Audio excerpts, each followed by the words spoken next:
Welcome to another edition of the P&K Podcast. I am your co-host, Keon Grissom. And I'm Paul Marshall. And Paul, I got a special guest with us today. He's a great friend. Known him for about almost 10 years now. Mr. Kai Gilkey. Now, before we get into our topic, Kai, tell him a little bit about yourself, what you do, and the topic that you propose for today's episode. My name is Kai Gilkey. I'm a graduate of Tennessee State University. I'm a radio broadcaster, professional sports ticket salesman, and debater of sports in general. And the topic I brought up was Greg Popovich's impact on the NBA as in terms of his coaching tree. And Paul, when Kai brought this topic up to me, I thought, wow, this definitely has to go on the podcast because Pop not only means a lot to the Spurs, but to the NBA when it comes to his mentees that are coaching teams right now. But Kai, I want you to emphasize more on your topic. What made me want to get on this topic was looking at my favorite team right now, the Atlanta Hawks, them being the hometown team. They have changed completely. They're first place in the East at 29-8, won 22 out of their last 24 at this point. And Mike Budenholzer is one of the main reasons they've turned into that kind of team, taking that San Antonio style play and creating it with the Hawks. And also not just what Popovich has done as well, but also what the Spurs organization has done from the front offices with GMs, player development, head coaches. Brett Brown with the 76ers as the head coach.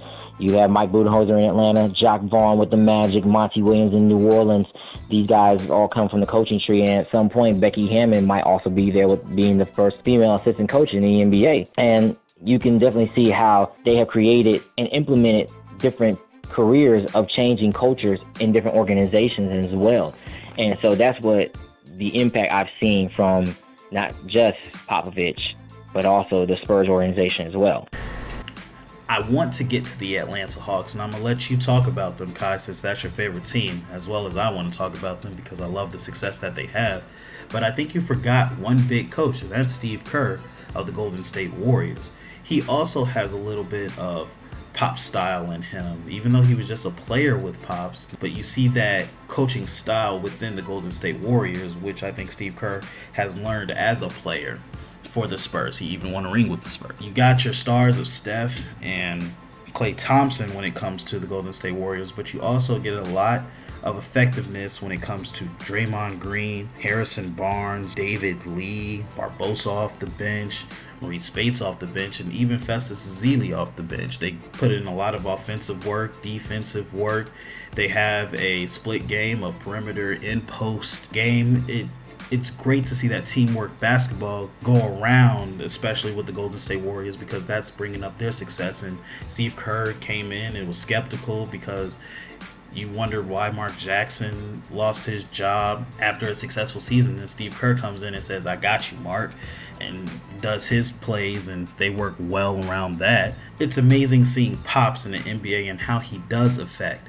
Paul, before we get to the Atlanta Hawks, talk about the other coaches around the league that do great work. Monty Williams, Jacques Vaughn. I know Brett Brown is struggling, but he is also a good coach. And even a former coach that is an assistant coach of the Clippers, Mike Woodson. It's definitely amazing, and it's awesome to see how the Spurs have kind of influenced the new wave of coaching, as we've mentioned with Budenholzer and Kerr and assistant Mike Woodson. But I also think once Monty gets the ball rolling, and if Becky Hammon is soon to become a coach in the leagues to come, but they've even influenced their range to the front office, as Sam Presti of the Oklahoma City Thunder, Dennis Lindsey of the Utah Jazz, and Dell Demps of the New Orleans Pelicans are all general managers, but they also came through under the Spurs organization. But it isn't really a surprise to see how the Spurs have their next hand in the wave of coaches and smart, high IQ front office people. Because if there's anything about the NBA that we know for sure, it's that all these coaches and front office people are just extensions of one big, large coaching tree. Now, historically speaking, There have always been great coaches, and they've always been able to kind of have disciples and coaches that have gone on to do great things. You look at Red Auerbach and what he's been able to accomplish. Even Phil Jackson has a mini coaching tree.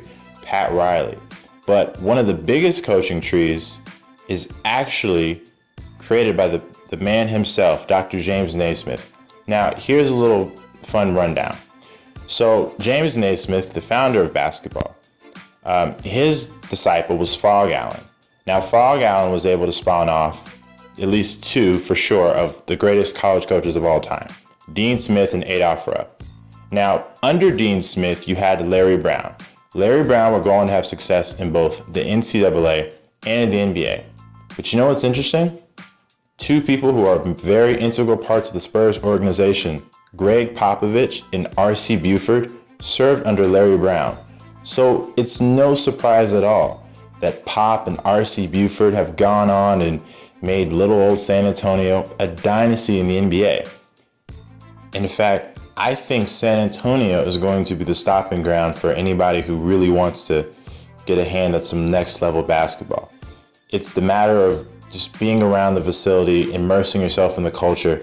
That's the next stopping point. And I think San Antonio has really figured out what makes it work. And I think they're going to be successful in many years to come. And when we talk about the many years to come for Greg Popovich's coaching tree, I definitely believe New Orleans, Monty Williams will definitely have success in the near future, especially with a star like Anthony Davis, and Orlando Magic's Jack Vaughn with the young talent. I think he is leading them to new heights. I think he's more of a teacher instead of a coach, but I definitely think that he will lead them to success eventually. But I want to talk about success now and get back to Kai, his favorite team, the Atlanta Hawks. Kai, what Greg Popovich styles do you see with the Hawks? They're on a winning streak. I think 10 games right now. They haven't lost in January yet. Why are they so successful right now? What makes the Hawks so successful is that when you look at the team, they have great ball movement. They move like a San Antonio type team when they move the ball. They're playing fundamental basketball, attacking the basket, taking high percentage shots from the field, allowing everybody to touch the ball. Those are the things actually that make the Hawks a very successful team. And then also defense. That's one thing Budenholzer has been putting on his players, is to play defense on both ends of the court and be able to hustle hard if they do get breakaways and make sure they're finishing at the basket.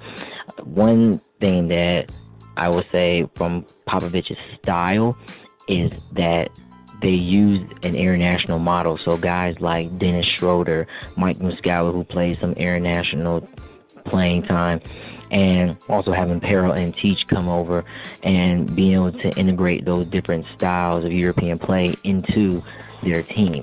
And it's amazing to be able to still see how they're able to come together and not have that one superstar on their team that's the end-all be-all of their points, and seeing how these guys, where nobody has actually gone over 30 points and they still win. Jeff Teague will hit maybe 25 one night, but everybody is not hitting that 30-point ceiling, and they're keeping it to a certain level, so everybody can be able to excel. Teamwork is definitely a big part of Budenholzer and Greg Popovich's style when it comes to the Spurs and the Hawks. You definitely see that comparison. One big thing I want to get to is, I got to go to stats on this one. Shelvin Mack is the only player on the Hawks roster with under 40%, meaning the rest of the team is shooting over 40% in field goal range and from the floor.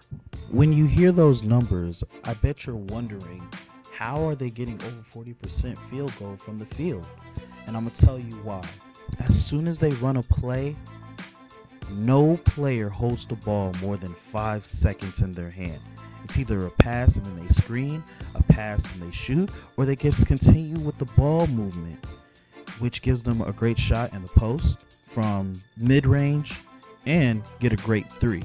Also, when it comes to the Hawks, their starting five, Kyle Korver, Jeff Teague, Damari Carroll, Paul Millsap, and Al Horford, are averaging double digits in scoring.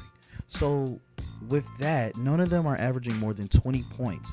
And you're wondering, who is the star? And I'm glad you brought up stardom, Kai.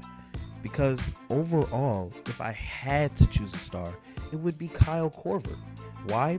Probably because he's flirting with being the first player in the NBA to get over 50% field goal range, 50% from three-point field goal range, and 90% from the free throw. And I think that is huge when it comes to one player. Kyle Korver is their man. Kyle Korver is doing it big. He's also a big contributor to the Atlanta Hawks. But enough of me talking about the Hawks. Yo, Paul, do you have any other things to say about the Hawks and the success and why they're on the rise in the NBA? If I could point out two reasons why the Hawks have continued to maintain their success for this year, it's for two reasons. One, they have a coach with a system implemented in place that is very digestible for the players, but it's also complex in its intricacies. And secondly, I also think the personnel this year rounds out. And I think in the past years, Atlanta has had one and maybe not the other, but this is a year where they've had both and they've been able to capitalize on it. You look at a coach like Mike Budenholzer, who's been under the Spurs system, and the Spurs have proven time and time again that they know how to win. They can tweak the personnel, they can move stuff around, the ball movement, efficiency, scoring, they're able to dial it in. And I think this year, the Hawks have finally been able to match that in their own way. And I think not only the East, but the entire NBA, the Atlanta Hawks are a team that's not going to be a laughing bag or a punchline. I think people have to start taking them seriously into consideration. And I think it's exciting for the NBA. So we'll keep this concludes another installment of the P&K podcast. We'd like to thank our special guest, Mr. Kai Gilkey, for bringing up a compelling topic and adding to the conversation. Thank you and have a great day. Don't forget, you can like, subscribe, comment, and share to the page. Okay, let's do this.